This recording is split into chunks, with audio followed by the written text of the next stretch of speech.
Hi, Juan here with Político, a Spotify original from Anchor.fm, or now known as Spotify for podcasters. Do you want to make a podcast just like this one? Maybe better. I'll let you decide. It's easy and as simple, literally at your fingertips. If you go to your app store, you can download Spotify for podcasters, or you can visit the web browser at podcasters.spotify.com to start a free account today. With Spotify for podcasters, you will be able to upload your podcast to all platforms, including Spotify, Google Podcasts, Apple Podcasts, Amazon Podcasts, and all the other platforms out there. You can also create video podcasts, which can be uploaded to YouTube or other streaming platforms. At the same time, you can create interactive phase for your fans. This is Q&As, polls, and even invite your fans through a link that would allow you to talk to them on a one-on-one podcast. With Spotify for podcasters, you can also earn money, including a podcast subscription and ads just like this one. All the best and totally free. There's literally not a catch. So since we found Spotify for podcasters, we have been working to make our podcast better every day, and I highly recommend it. If you want to start your podcast, definitely give it a try. Download Spotify for podcasters, the app, or go to www.spotify.com/podcasters to get started today. Hello everybody, and welcome once again to another episode of Político. I am your host, Juan Collado Díaz, and thank you so much for joining me once again as we talk to an incredible expert about things that they may know, that they may not know, that you may know, that you may not know, and eventually someone will freaking know. So today with me, I have Envy Gay. They are Columbus-based activists, transgender activists, pretty much fighting for transgender rights, LGBTQ plus rights, a book author, and an amazing photographer and model. Envy will be sharing with us today the secrets and the tips to be a better ally and to actually be a good ally. You know, it doesn't take a lot to be a good community activist and an ally for the LGBT community. So with that said, let me introduce you a little bit.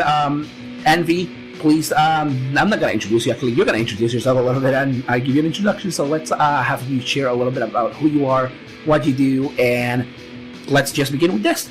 So my name is Vincent-Natasha Gay, they, them pronouns. I go by Envy Gay, just because Envy is a lot easier to say than Vincent-Natasha. And it sounds a lot better, right? But it is definitely catchy.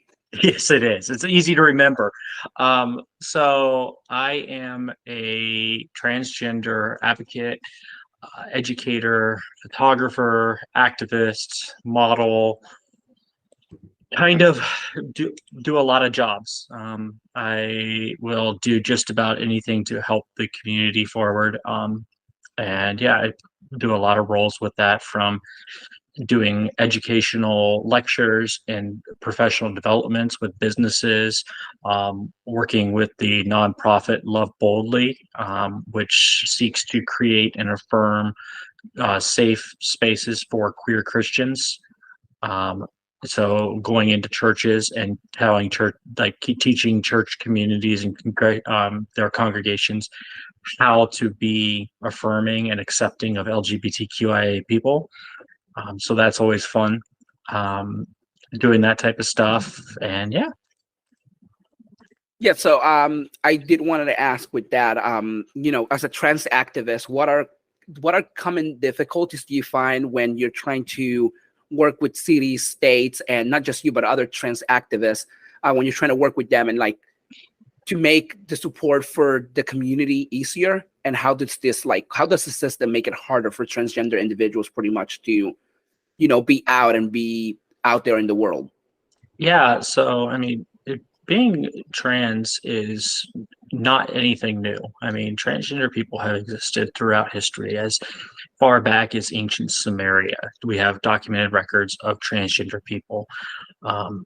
And throughout most of history, transgender people have been seen as these amazing, realizing people, a lot of them holding much weight within the religious community. And it's only recently that we have felt that being trans is wrong. We have seen a persecution against transgender people, especially. And especially now, within the last 5 years, we've almost started to see this movement towards an eradication of transgender people. And so as being someone who is out and open and proud of as being trans and trying to advocate for our community, one of the biggest struggles I run into is people just not realizing what being trans actually means. A lot of people think that there's a lot more trans people in the world than there are. Saw a recent TikTok video where a guy was just asking random people, like, how many trans people do you think there are? And like there would be like answers like, oh, 30% of Americans are trans. No, 1% of Americans are trans at most. Like we are like you see a lot of trans people now because social media has shrunk the world. We are able to communicate. We are able to spread our message. We are also able to advocate for ourselves. And you can't just hide away from it anymore. And so, yeah, I run into this issue where people just don't know what it means. They think that, well, if you're trans just because you just woke up one day and wanted to change your gender. And no, that's definitely not it. That you want to, people think that trans people are only transitioning for fame, which is far from the truth. There's also a narrative out there that kind of hinders the transgender community, that stems from kind of an old mindset that to be trans and to be valid as trans, you had to live within the binary construct. So basically you had to come out and transition genders fully from either male to female or female to male, and do so with all the proper medical procedures, all the proper hormones, and basically come out to put yourself back in the closet of another gender. And that comes from this time where that was the only way that people could be trans, because of lack of understanding. Now we are seeing more of a movement of trans people being they're transitioning from their gender assigned at birth to who they are. And this can represent so many different genders. This can represent non-binary genders or binary genders. And yeah, a lot of that holds back the advocacy. And it means that I have to do a lot more education when I talk to people, because it's not known as well. So. Yes, I think, as you mentioned, I actually seen it where I have, and I have had like colleagues and pretty much go like, oh yeah, like, I mean, if you're trans, you just have to be either a female or a male, but you just have to like completely transition. I'm like, not really. I mean, you can identify as trans and you don't have to completely transition. You don't have to hide who you like were or who you want to be. Just, you don't have to say, oh, I'm a female. Like I think there's many proud trans women who are proud of saying I'm trans women. They're not like out there just screaming, I'm just a woman. I don't know, like, I don't know if you've seen, I think this is like a hard topic for most transgender people. Kelly Cat again, like TikTok, Instagram influencer who went through like a whole self-identity for a while and pretty much now says that she is a cis woman. Mm-hmm. And a lot of people are coming after her for like saying that specific, because it's like you're hiding the fact you're trans and it's like you're not proud of it somewhat. So I don't know, like it seems like a lot of people, like I think the binary construct that you mentioned, like what people think you should be, kind of affected her a little bit and put her in that position, and I don't know, like, I don't know if you like know Kelly Cat, and I'm guessing you probably have heard of her online, seen mm-hmm. her. I have many friends. So like, I think, do you think that's part of like what you just mentioned pretty much, like on education and people kind of pushing? Do you think is that what's like causing her like identity crisis? I mean, I can't speak directly for her, but I can speak to the fact that the system that has been created of the binary, that there is only male or female, has hindered a lot of people. It has hindered the growth and development of so many people. It's set back intersex people for so many years and hindered them within being able to figure out who they are, within non-binary people, within trans-binary people, within cisgender people. This idea of a two construct system that you have to adhere to based upon your genitals is ridiculous. It's something that hinders all of us. Like, you can be a cisgender man and wear a dress. You can be a cisgender man and have makeup on and like just and dress to the nines. You can be a cisgender woman and look very masculine. Like, this idea that the way our body was made into this world defines who we are and defines how we have to express ourselves socially is ridiculous, and it's holding all of us back. Instead, we need to break down the system and really understand that it all these genders, all these things that people are so upset about and complain that there's so many genders out there. Why do we have so many genders? I more call for an elimination of it and just allow us to be human. What does it matter what our gender is? It doesn't. What we're trying to do is we're trying to label someone to determine how much worth they have to you, whether you should be sexually attracted to that person or not, based upon what their gender is. Instead, treat people like the human that they are. Stop labeling people and trying to make judgments upon people based upon what you think their self should be. And so in her case, it really has run into this issue of, how does she identify? She identifies as a woman. That's amazing. That's who she is. And you have these terms of cisgender and transgender and all this stuff. And when you break it down, trans women are women. She is a woman. That's what she is. Absolutely. It doesn't matter whether she was born with a penis at first and then transitioned, or whether she was born with a vagina at first. It doesn't matter.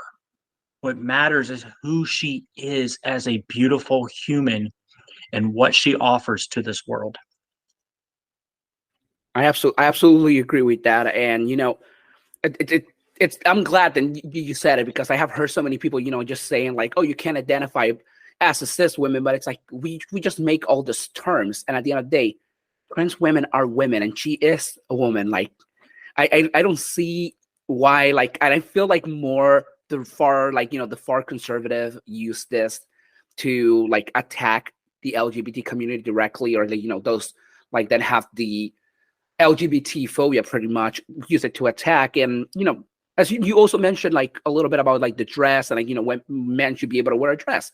And if you look back through history, like men used to wear makeup, men used to wear wigs, they used to wear dresses. This is not new, like this slowly people started like creating this, like, oh, you cannot be enough of a man if you wear like a dress. But it's like, men wore dresses, like skirts. They wore like, what we classify now women clothing.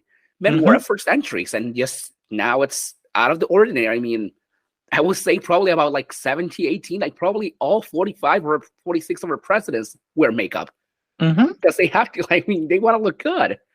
So it's like that norm that like blue is for boys, pink is for girls. Like, no, I'm sorry. Like, I look great in a pink tie and a pink shirt. Like, I'm going to say it out there. It's like, and I mean, I also look good in blue, but everybody else looks good in blue too. Yeah, no, it really is this idea that we have to live within a binary that has set us back so far as a society.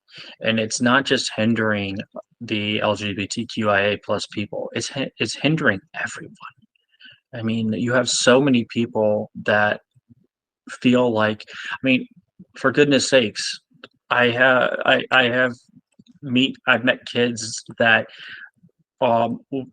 are so happy to just be able to find something, like, for instance, a Pikachu dress. A kid that I know that loves his Pikachu dress, but refuses to wear it to school because he's going to be made fun of because boys don't wear dresses. Who the hell cares what your clothing is? Like, if that makes you happy, then why does it matter? Why is it different to anyone else? In this idea that we have to pass judgment on people for what they wear or how they look. We all have the right to express who we are So yeah. Absolutely, and I agree with that. That I'm gonna like move like with this question. I'm gonna move to like the next question and ask you. Sometimes when you're out there, you meet new people. Like I am a volunteer at the LGBT community center in Cleveland, and I have many friends. Like I was part of my college. When I was at Tri-C, I was part of the GSA. I was pretty much the advisor to the GSA for the longest. And as an ally, it's hard sometimes for people and myself actually and other people. Like they ask, how can we ask someone, how do you identify? Are you trans? Are you like non-binary? But we don't want to offend them specific.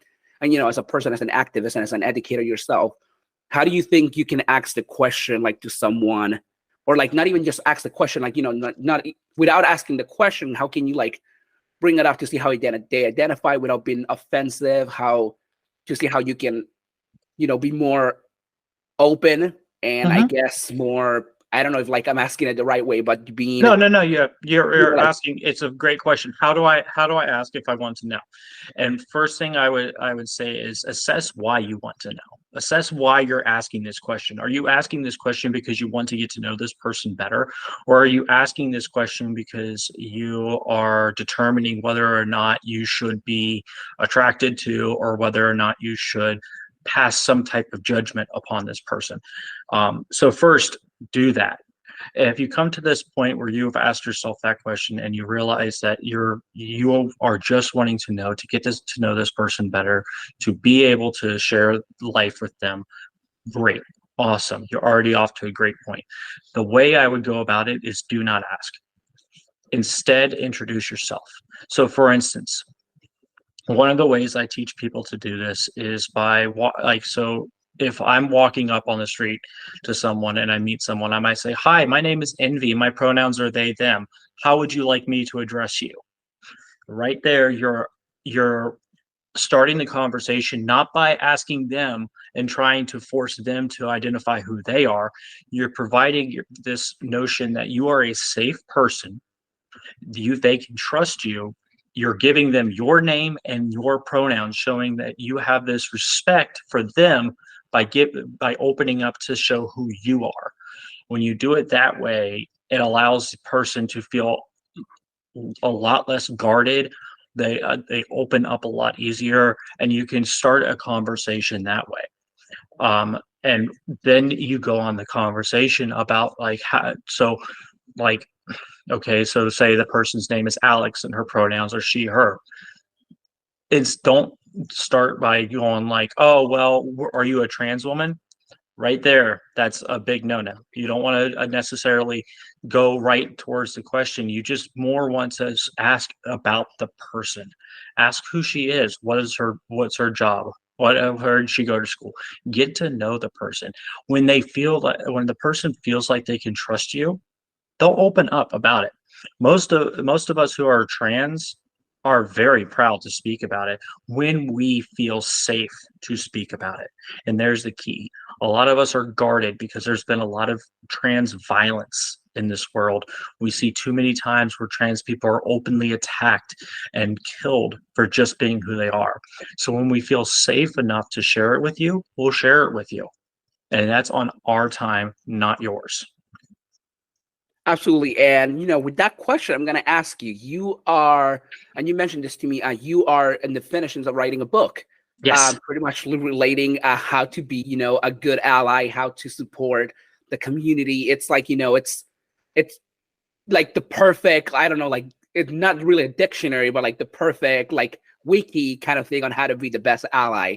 Do you want to share a little bit about that and like, Yeah. and Yeah. like, how it's going to be? Yeah. So when I first came out, my wife, who is an avid reader, was searching far and wide for books and resources on how to, one, understand who I am, but also understand how she could be an ally to me.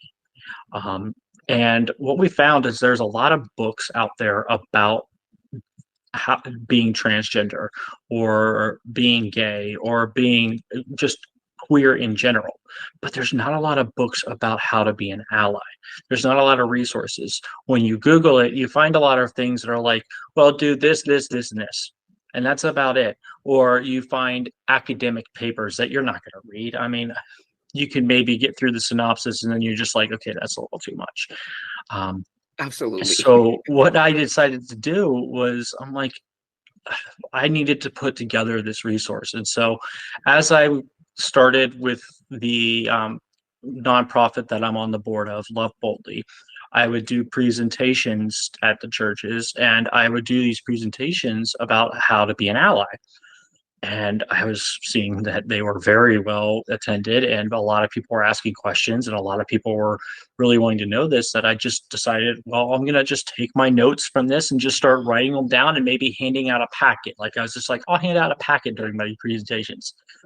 I got done writing about 150 pages later, and it's like, this is not a packet anymore. And so, yeah, the book itself is called The Ally's Bible. It is a comprehensive, easy to digest guide on how to be an effective and accepting ally to the community.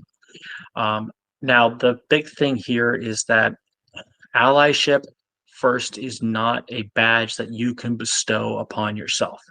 It is a badge of honor that you earn through your actions and through how you treat the LGBTQIA plus community.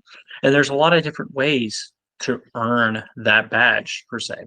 A lot of people think that being an ally means that you have to go down to the state house and stand against these anti-LGBTQIA plus bills that are being proposed. Yes, that is one way of being an ally, but it's not the only way. Not everybody can do that. Not everybody's voice is best heard that way. Not everybody has the time to do that, or, has the spoons to be able to do that. So my guide kind of offers this way of like all these different ways that you can be an ally. And it breaks it down into this 3-tiered system of, first, being respectful, being open to understanding, being respectful when you're speaking to people, being respectful when you're speaking about people. Secondly, going out on your own to learn and understand. What I find a lot of the time is that people rely upon queer people to educate them about the queer community, which is great. I mean, you meet me, I'm going to educate you. I'm going to talk to you. If you have a question for me, I'm going to ask. But it is not the job of the LGBTQI plus community to educate you about the community. It is your job to take it upon yourself to educate yourself. And so that's the second step. And the third step is to advocate. And that's probably the most important step when it comes to allyship. Advocating for those who are queer, speaking up, standing up, demanding that their rights be met, that equality acts be passed, that what we're seeing, especially here in Ohio at the State House, standing up against that type of stuff. And it doesn't mean that you have to go down there and stand up in person. You could stand up by speaking out on your Facebook page. Yeah, absolutely. And right now, Ohio pretty much, per se, like Ohio slowly turning into the Florida of like the Northeast area. We pretty much have this bills happening to try to eradicate pretty much like trans youth and trans individuals as a whole, pretty much. And the reasons behind it, everybody says like, oh my gosh, it's like, they don't want kids. No, it's all religious reasons. The guy sponsored is pretty much a pastor. Mm-hmm. It's all his religious bigotry. But then if you say that, they're going to deny it. So with that, let me ask you, relating this specific topic to trans activism and, how do we work to combat the bigotry, the discrimination, promote acceptance? And, there's groups out there like the trans exclusionary feminist groups, the TERFs, which I pretty much actually, don't know if you heard, I had one of my podcasts not long ago, and she shared a lot of why she was identifying as a trans exclusionary radical feminist, whatever. And I wanted to see how can we combat that bigotry that is hidden among these individuals? How can we combat the discrimination, the the promotion of eradicating trans people because they're trans, and how can, like, not just the trans community, but how can allies also be part of that? Yeah, yeah. And first, I would say that the bigotry is religion itself is not anti-trans or homophobic or anti-LGBTQ. Religion preaches love. Religion preaches that we love each other for our differences. We treat others as we want to be treated. Um, the the people that are using religion as a weapon against us are using so as a way of trying to validate their own feelings of hurt, their own feelings of pain, their own misunderstandings of the community. And they're trying to use these Bible verses that are quite honestly mistranslated. A lot of scholars have gone back to the ancient Hebrew texts and found that, you know, these homophobic words and phrases and, um, you know, verses that people like to throw out there actually don't exist. They weren't written that way. They weren't exclusionary of that way. What I think, what is it, Ezekiel? Or Don't look at me to quote the Bible. whatever that one, Ecclesiastics or Ezekiel, whatever one, that famous one that people like to say from the Old Testament, that says, "You shall not lay with another man," or something like that. I'm pretty sure it's Ezekiel. I actually was at a drugstore over here in Cleveland, and one of the Christian guys pretty much came to me and goes like, "Yeah, I'm like, men should not lay with child," and I was like, "Men should not lay with man." That's what he said, and I was like, "Well, no, the Bible pretty much said that a man should not lay with child. It was pretty much talking about pedophilia, no homosexuality. Like, you know, being That, gay and is it's not a also sin." it's also translated into, a man should not lay with a child, nor should rape his slave. So, like, yeah, exactly. And they don't look at it that way, because if they look at it that way, they pretty much have to end their narrative of, you know, this is what we want and this is how they want to put it out there, which I completely understand. Like, I have met so many and I have gone through so many Pride events, and I always say, I always hold a sign. I don't know if you saw it at the Pride in Cleveland, but I have a sign that says, "These guys are gayer than me. They have never missed a Pride." And I have. But like, I just follow them around pretty much. At this point, they don't like me anymore. But, you know, they use the quotes, and I think they have done this since, like, you know, forever. They use the Bible to quote and kind of create their own narrative of bigotry. And as you were saying, you know, they created their own narrative with it. And they rewrote it. They used it to exploit and harass people. They rewrote it to exclude people, to use this as a tool of exclusionary methods. And when you really break down what the ancient text has said, it promotes nothing but inclusion. Jesus, in all of his sermons, never once excluded anyone. He went to the outcasts. He went to the people that were considered the unclean, the unworthy, and he adopted them into his family. He brought them in and uplifted them and taught them what it means to be godlike. And that message is what's being lost here. That's what's being forgotten. And that is what is so wrong about when people were wanting to say that Christianity is so bad, because I am proud to call myself a Christian. I was able to re-find my faith after transitioning and working with a pastor here in Columbus, which, thank God, we found this pastor, Pastor Marcus Antha, over at North Broadway United Methodist. Like, being able to connect with him and speak with him, and for him to help bring me back into the religion and explain to me how so many people are using it to weaponize and to persecute, when truly it's not in there. And so how do we fight back is a great question. How do we fight back against this? Well, there is not one good way of fighting back against this. Fortunately, we've seen for so long, religion has been used to persecute people all over the world for centuries. What we have to do as proud and queer people is to continue to be ourselves, to continue to live our lives and demand the freedom and the right to do so. Most of the people in this country are on our side. We are right now, we are hearing from the select few that are screaming the loudest. But you saw it with issue 1. Ohioans voted to make sure that we protected abortion. We did not want the government to say whether or not we can have an abortion. We want the right to do with our body as we see. That same idea applies to LGBTQIA plus people, both adults and minors.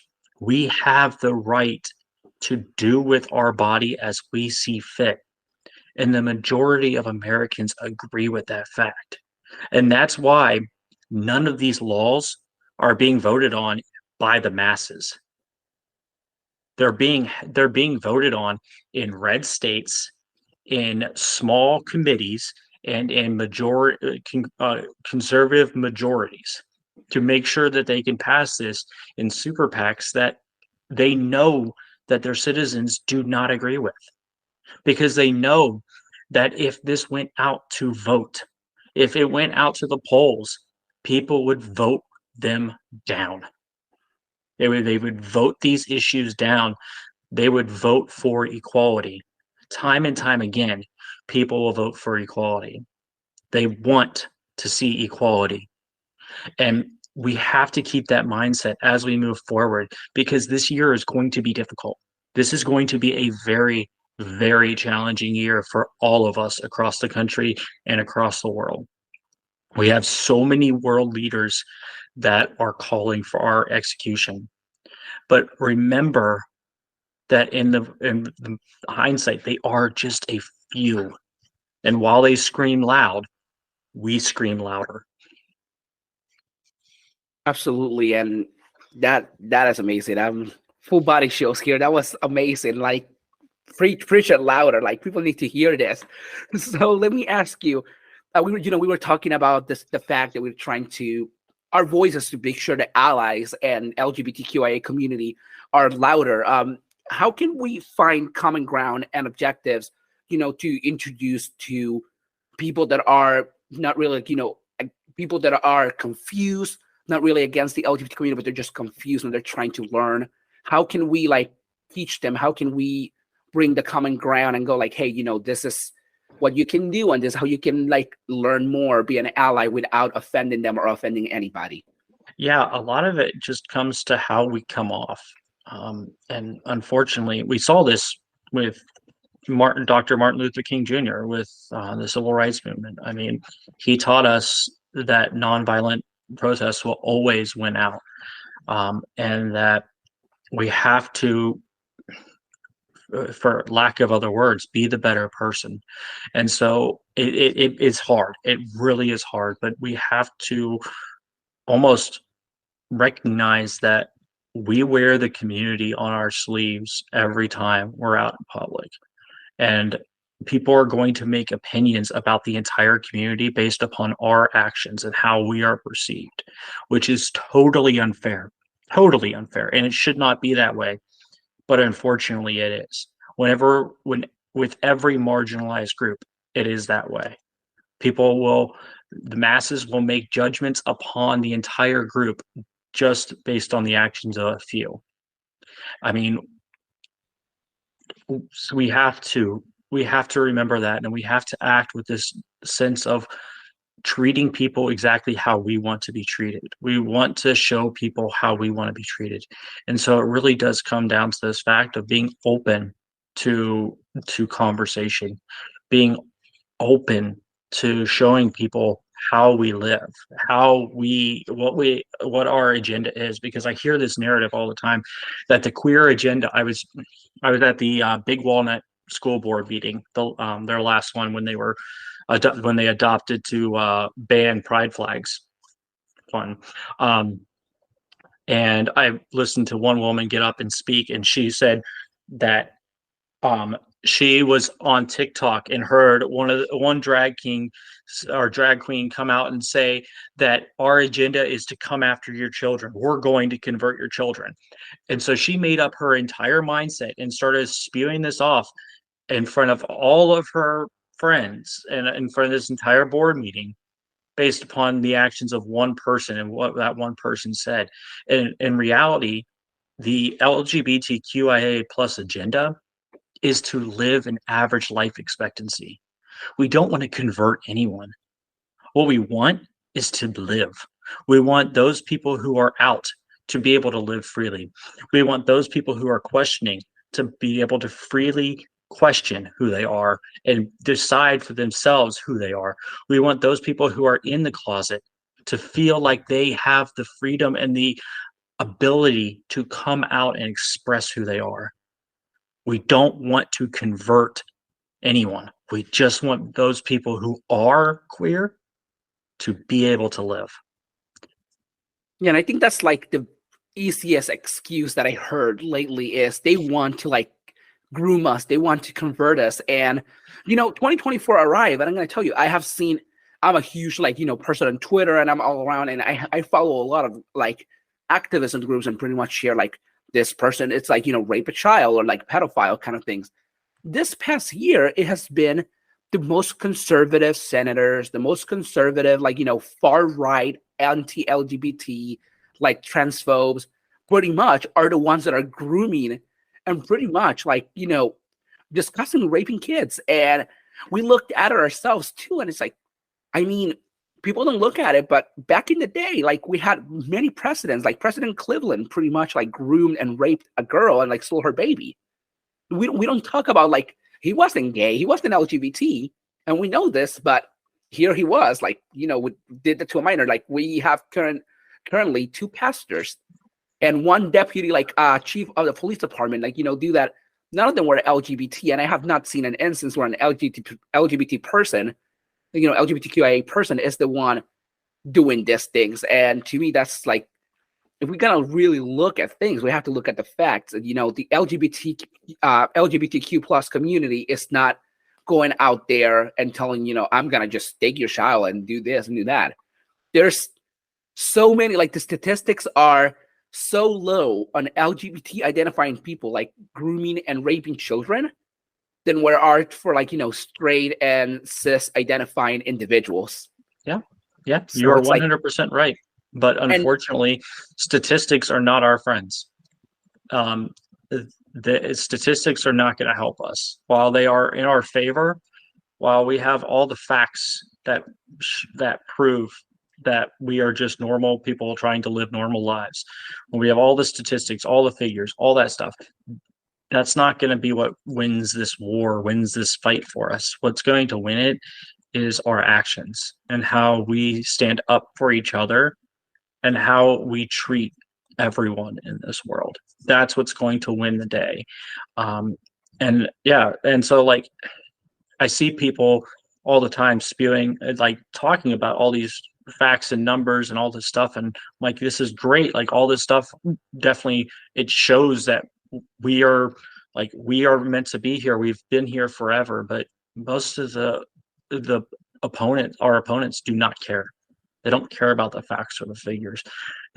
What they care about is whether or not you believe their lies. And there are too many people out there that are believing the lies. And the only way we're going to change their minds, and we're going to change that, is by being who we are and showing them and showing these people that we are nothing to be feared, that being queer is nothing to be feared. Just like back in the 60s, being Black was nothing to be feared. It took an entire generation of people to finally figure this out, that there's absolutely nothing wrong with the color of our skin. We're all just humans. We're all just people, and we deserve to be treated equally. And unfortunately, that's where we are again. Just replace African Americans with LGBTQIA people.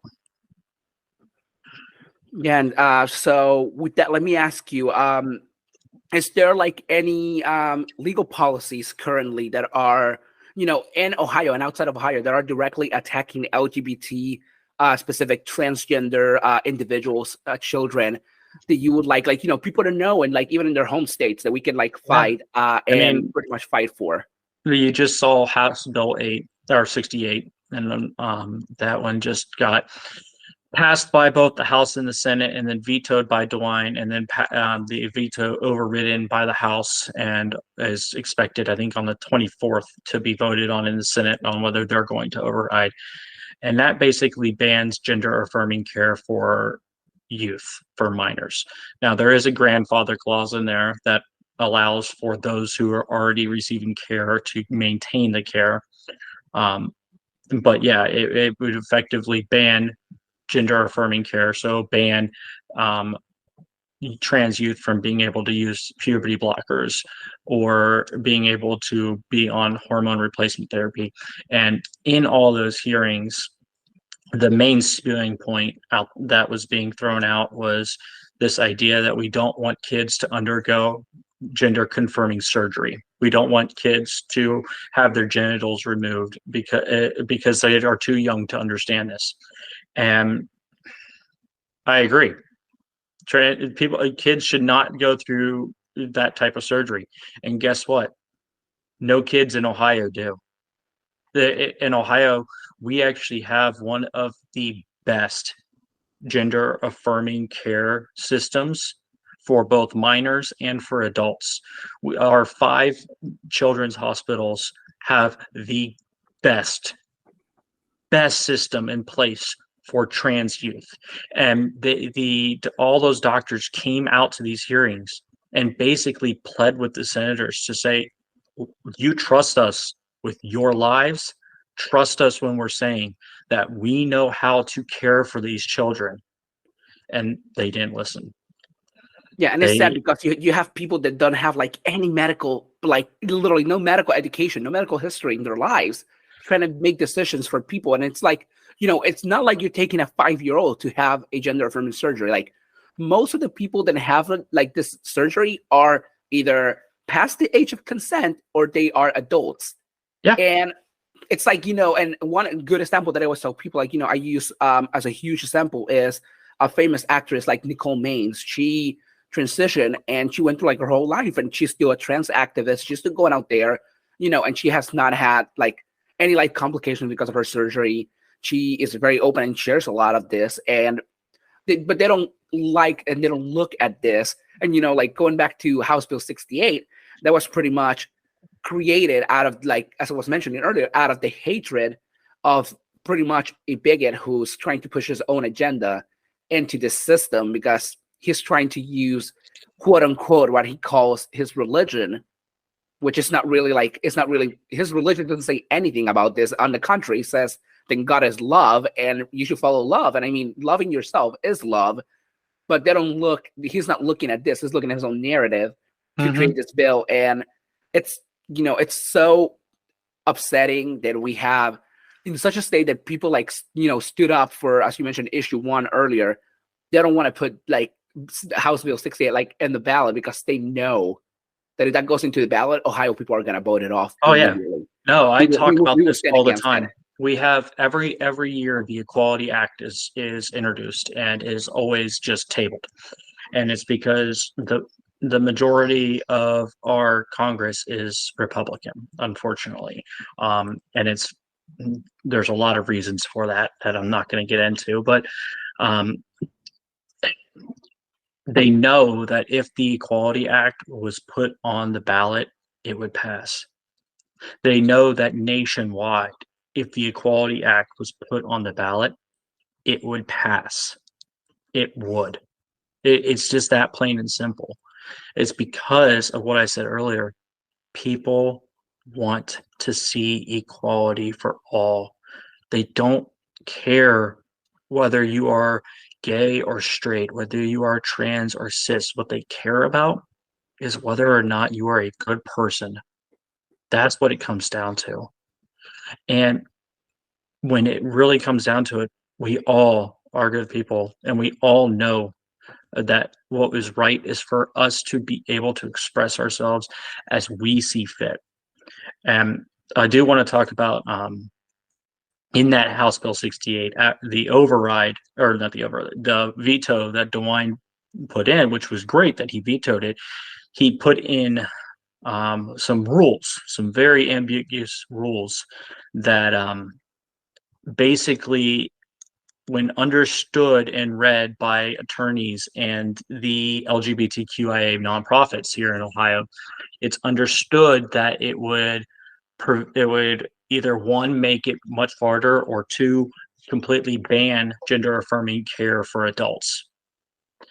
And the big idea here is that wanting to mandate how people get their gender affirming care through main hospital systems with a large team of doctors, much more than was already required, which will make it very difficult for people, especially in rural counties, to be able to go and get the gender affirming care. For people like me here in Columbus, it's a lot easier. I've got major hospitals. I can do that.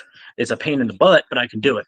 But someone that's out in, I don't know, Ashland will have a much harder time being able to access the gender affirming care that they need and be able to see all the doctors that would be required. And as well, there is a provision in there that would call for the identification of all trans people through medical records. So basically having the medical records and documents sent to the government to tell the government exactly who is trans and who's not. So it's pretty much like putting, like, you know, it's pretty much just putting like a rainbow on your shirt and like identifying yourself as trans all the time.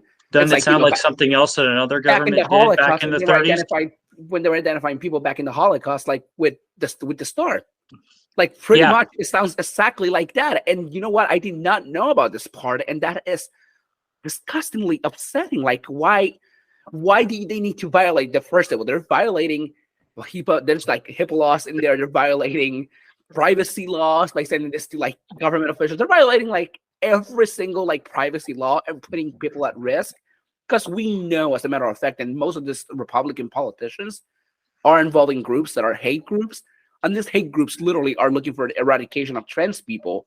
And if you have a public database, like just by giving it to these politicians, it becomes public because anybody can file a Freedom of Information Act and, you know, get this information with no problem. Even if they like, even if they try the smallest way, they will immediately get it. You're pretty much putting trans individuals in harm's way by doing this. And I did not know that specific part. And that is very upsetting to hear when they're even doing this. Yeah, that was part of the proposed rules that DeWine enacted in his executive order that he went after he did the veto. He made this executive order. And so you have organizations like Trans Ohio and Trans Allies of Ohio who are really trying to fight back against this, and nationwide organizations like the ACLU and Trans Defense Network and Trans Equality Now. All these places have been mobilized to act against this stuff. And luckily, these type of laws that have been passed in other states have mostly been struck down by the Supreme Court and by smaller courts around the country. And so we have to hope that that continues. But when it truly comes down to it, this 2024 election cycle is going to be a defining moment. It really is. And you're going to see, especially as these primaries start kicking up, you're going to see more and more anti-LGBTQ talking points be discussed. And then when it comes into the fall and we start having the Biden versus whoever debates, we're going to see these narratives. We're going to see the anti-LGBTQIA hate, and especially against trans people. And right now, the attack is against trans people, but it will come for all LGBTQIA plus people. It will come for all. You just had there was a bill proposed in Indiana, I think House Bill 1215, I think is what it is, that would redefine what gender means as to be your sex assigned at birth, would reverse all gender markers for trans people. So anyone who has changed their gender marker would then have it reversed, and would state that marriage that is approved by the government is only between a man and a woman. That was what was just proposed in Indiana. And you're going to see more and more stuff like this. You're going to see it. We see it every day. These types of laws are being proposed every day, and while most of them are tabled, and while most of them are laughed off and like, oh, this is ridiculous, they're still being proposed, and that's the problem. They're being brought up. That is a problem when you have the elected officials that you put in office, and they promise you something, pretty much going up there and also trying to take your rights, your freedom, your liberty away by proposing these bills. It's awful. And let me ask you with that, what is something that individuals that are not right now are not activists or are not out there doing this work, or are even misinformed or don't know anything about it, how can those individuals get involved in supporting the trans community? How can they educate themselves about these bills, and how can they start creating rallies, or how can they advocate for this kind of thing to stop bills? First, talk to a trans person. A lot of people don't know trans people. They don't know that they know a trans person. They might see that they have a trans friend on Facebook, but don't necessarily engage with them at all. Actually have open and honest discussions with trans people. Talk about what the issues are. I posted something on my face or my Instagram story today that says, if you don't understand why trans people are afraid, then you really don't have a trans friend. And it's true. If you don't understand why we are afraid, why we are openly talking about moving states or even moving out of the country, if you don't understand why, you need to understand why. You need to educate yourself.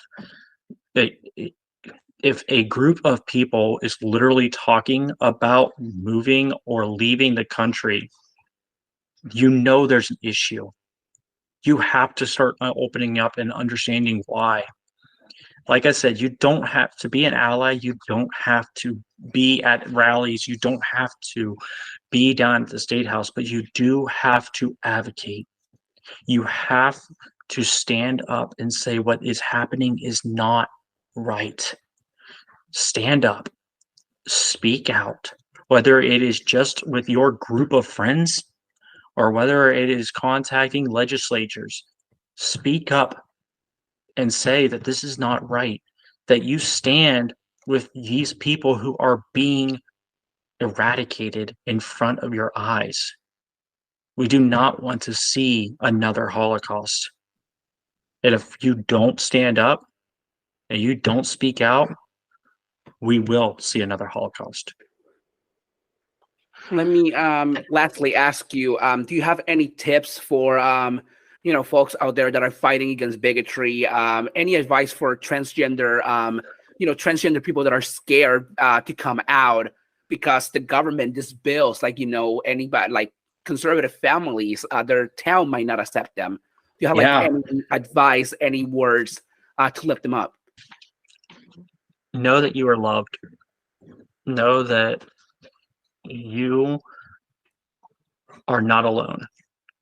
Know that you are part of a community that is larger than you think, that you are aware of, and that this community will embrace you, whether you are trans, whether you are gay, whether you are queer, whether you are cisgender and straight. No matter who you are, this community will embrace you and will love you and will accept you and affirm you for who you are if you do the same.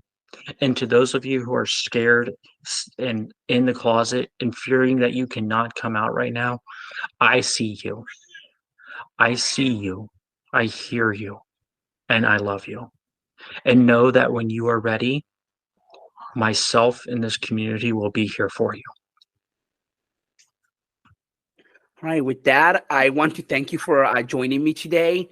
I will link all of your social media so people can follow you on the show notes, which are regularly on the link of the podcast. And this podcast will go to all listening platforms. So you'll be able to find that in all podcast platforms out there. With that, anything you want to add before we shut the episode? I know we talked a lot about a lot of things tonight, and a lot of it is heavy hitting, and unfortunately this is a difficult time, but know that I am very proud to be trans. I am very proud to be a trans lesbian human and be out and fighting for everyone, fighting for the equality of all people. You are welcome to contact me. You are welcome to talk to me whenever you can.